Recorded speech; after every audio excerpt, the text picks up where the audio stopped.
जब आप retirement age को पहुंचते हैं तो आपको एक स्टेबल सोर्स ऑफ इनकम की ज़रूरत पड़ती है ताकि आप हर महीने आपको इनकम आती रहे और आप अपने अखराजात पूरे कर सकें। इस ज़मन में आप या तो अपनी इन्वेस्टमेंट नेशनल सेविंग में आप रखवा सकते हैं और आपको नेशनल सेविंग हर महीने as a source of income provide कर सकते और आप 10 साल के लिए आप बेफिक्र रह सकते हैं कि आपको हर महीने इतने पैसे मिलेंगे। या फिर आप अपनी इन्वेस्टमेंट से प्रॉपर्टी परचेज कर सकते हैं, हर महीने आपको रेंटल इनकम मिल सकती है। रिटायरमेंट के हवाले से ये दो स्टेबल सोर्स ऑफ इनकम है। इसके अलावा भी और भी ऑप्शंस हैं, लेकिन ये दो बड़े ऑप्शंस हैं। एक तो ये कि आप नेशनल सेविंग में अपना कैपिटल डिपॉजिट कर दें और वो आपको हर महीने इनकम देती रहे, या फिर आप प्रॉपर्टी परचेज कर लें और आपको हर महीने किराया मिलता रहे। अगर आप बहबूद सेविंग्स में अपनी कैपिटल इन्वेस्ट करते हैं, अगर आप 1 लाख रुपए जमा करवाते हैं तो आपको हर महीने 1340 रुपए मिलेंगे, तकरीबन 16% रिटर्न बनता है एनुअल। और अगर आप चाह रहे हैं कि आपको हर महीने 25,000 रुपए मिले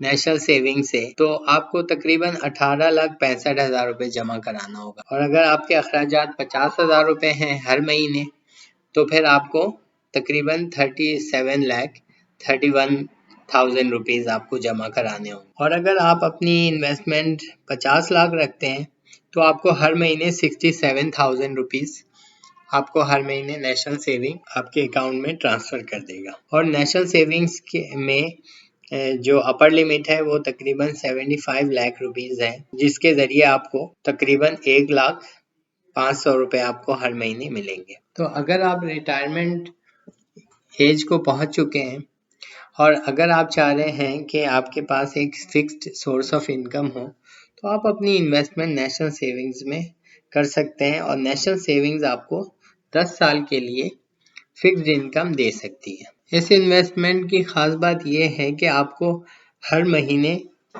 10 साल के लिए इनकम फिक्स्ड होता है और इसमें कोई इंक्रीमेंट नहीं हो। 10 साल के बाद आपको अपना कैपिटल वापस मिलता है, उसमें कोई चेंजेस नहीं होते। और इसमें अगर आपके अखराजात बढ़ते हैं किसी वजह से या फिर महंगाई की वजह से अखराजात बढ़ते हैं, गवर्नमेंट कॉम्पनसेट नहीं करती आप। और आप देख सकते हैं कि पिछले साल महंगाई जो है तकरीबन 30% से भी ज़्यादा हुई है, रिटर्न मिला है वो तकरीबन 16%। तो इस लिहाज से आपको 14% का एक लिहाज से नुकसान हो चुका है। लेकिन बहरहाल रिटायरमेंट प्लानिंग के हवाले से ये एक बहुत ही इम्पॉर्टेंट इंस्ट्रूमेंट है, फाइनेंशियल इंस्ट्रूमेंट, जिसमें आप अपना कैपिटल इन्वेस्ट करते हैं और आपको हर महीने एक फिक्स्ड इनकम मिल रहा होता है। अगर आप रिटायरमेंट एज को पहुंच चुके हैं या फिर अपने पेंशन्स या रिटायरमेंट इनकम के हवाले से आप सोच रहे हैं, तो फिर आप रेगुलर इनकम प्रॉपर्टी इन्वेस्टमेंट के ज़रिए भी हासिल कर सकते हैं। आप अपने इन्वेस्टमेंट से प्रॉपर्टी खरीद सकते हैं और आप उस प्रॉपर्टी को रेंट आउट करके हर महीने आपको किराया मिल सकता है। अंदाज़न अगर आप 2 बेड लॉन्च का फ्लैट खरीदते हैं तो आपको तकरीबन हर महीने 25,000 रुपये किराया मिल सकता है। 2 बेड लॉन्च फ्लैट की कीमत 50 लाख से 1 करोड़ रुपए हो सकती है। अगर आप 2 बेड डीडी फ्लैट खरीदते हैं तो आप तकरीबन 30,000 रुपये या 30,000 के आसपास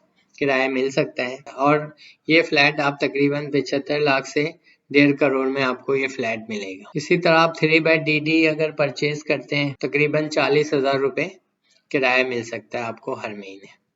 और इस फ्लैट की कीमत तकरीबन 1 करोड़ 20 लाख से लेकर के तकरीबन 2 करोड़ तक भी। आमतौर पे जो किराया है वो प्रॉपर्टी वैल्यू का तकरीबन 3 से 4% होता है। अगर प्रॉपर्टी 1 करोड़ की है तो आपको सालाना तकरीबन 4 लाख रुपए मिल सकते हैं, जो कि महीने के हिसाब से अगर आप अंदाज़ा लगाएं तो तकरीबन 30 से 35,000 रुपए बनते हैं। बहबूद सेविंग्स और प्रॉपर्टी इन्वेस्टमेंट का फ़र्क ये है कि नेशनल सेविंग्स में आपको हर महीने इनकम फिक्स्ड होगा 10 साल की, जबकि प्रॉपर्टी इनकम में हर साल तकरीबन इनकम फिक्स होता है, जबकि हर साल 10% इंक्रीमेंट होता है किराया में। तो प्रॉपर्टी का जो इनकम है वो हर साल उसमें इंक्रीमेंट होता रहता है। और दूसरी बात यह है कि 10 साल के बाद उसका इन्वेस्टमेंट अमाउंट सेम रहता है जो आपने इन्वेस्ट कर रखी हो। इन 10 सालों में प्रॉपर्टी की प्राइस काफ़ी चेंज हो सकती है और आपका जो इन्वेस्टमेंट है डबल ट्रिपल हो सकता है। अगर आप देखें या बहबूद सेविंग्स के अंदर हर महीने जो इनकम मिलता है वो रेंटल इनकम का 3 गुना ज्यादा होता है। अगर आप 50 लाख रुपए इन्वेस्ट करते हैं तो आपको तकरीबन 70,000 रुपीज हर महीने आपको मिल रहे हैं, जबकि इसी 50 लाख रुपए में आपको अगर आप प्रॉपर्टी खरीदने जाएंगे तो आप मुश्किल आपको किराया 25,000 रुपए में। लेकिन प्रॉपर्टी की जो प्राइस है और उसमें जो रेंटल इनकम है ये दोनों वक्त के साथ साथ बढ़ती है। इस लिहाज से रिटायरमेंट के हवाले से प्रॉपर्टी इन्वेस्टमेंट बेस्ट है। इसमें ना सिर्फ आपको हर महीने वक्त पे किराया मिलेगा और साथ में आपके हर साल किराए में इजाफा भी होता है और साथ में प्रॉपर्टी की वैल्यू भी बढ़ती रहती है। प्रॉपर्टी में इन्वेस्टमेंट करने के और भी फ़वायद हैं। मेरे इस चैनल में आपको और भी वीडियो मिल सकते हैं। इस बात का जिक्र किया है कि प्रॉपर्टी इन्वेस्टमेंट से माशरे में तरक्की और रोजगार का इजाफा होता है। Thank you for watching this video.